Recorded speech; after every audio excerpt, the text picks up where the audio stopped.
Hello everyone, and welcome to my presentation on color reproduction issues in e-commerce and internet. My name is Brandon Wilson, and I'm a senior at ASU. The purpose of this presentation is to gain knowledge about and to discuss the issues that are present when trying to reproduce colors on a digital platform. After examining the various different color profiles that are used for reproducing color on the internet, I was able to determine the best profile to use.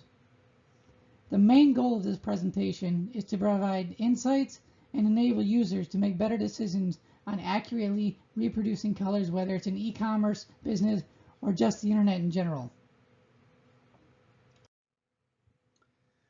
I bet you're wondering, what is e-commerce? Well, e-commerce is the process of buying and selling a product by the way of an electronic device. It includes both online retail and electronic transactions. Many individuals have experienced a similar situation where they order something from an online site, and upon receival, they realize it doesn't match the color that they ordered.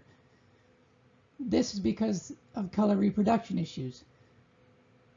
A product that you see online may not be the same color as when you get it in person. And that's a huge problem for e-commerce businesses.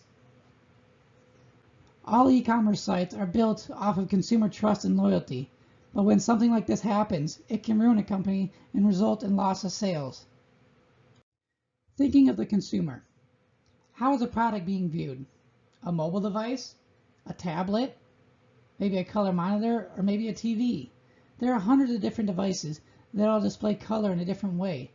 So how do e-commerce businesses adjust to how color is reproduced online? Well, the first step in accurately reproducing color is to think of what color platform your products are being viewed on. That's why I personally think that the color profile sRGB is made to look the same across all platforms. And that's why it's the best option for e-commerce businesses. If a person orders a blue shirt off of an e-commerce site and receives the same shirt, but it's more of a teal blue green color, that person is likely to never buy from that company again. So there is a lot of harm that can come from color reproduction issues in a business. Color management. As said in the previous slide, the sRGB color space is the best option for reproducing and managing colors online. If you're a photographer, the best option is to shoot your images in a wider color gamut like Adobe RGB, because it won't clip the colors like smaller color spaces do. And that's exactly what sRGB does. It clips your colors. You can then convert the image to sRGB later on, and it will accurately reproduce the colors on any format. Today's web browsers are optimized to use sRGB color space, so setting up your e-commerce site with that color profile is the best option.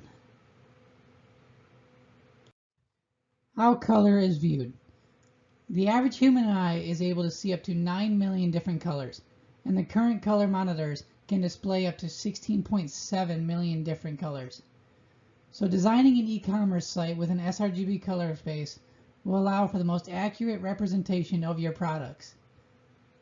Many Americans do their shopping from their mobile devices, so knowing what your target audience is and what devices they are using can help an online business succeed.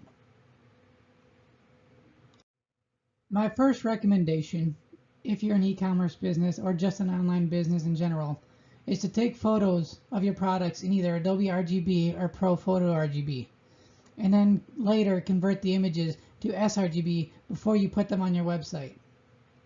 My second recommendation is to find out who your target audience is and cater to what platforms they view your content on.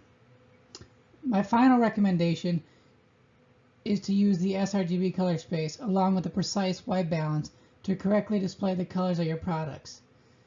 Doing this will accurately reproduce colors on your e-commerce site, and it will greatly enhance your customer satisfaction. Doing all these things will avoid color reproduction issues on the internet and in your e-commerce businesses.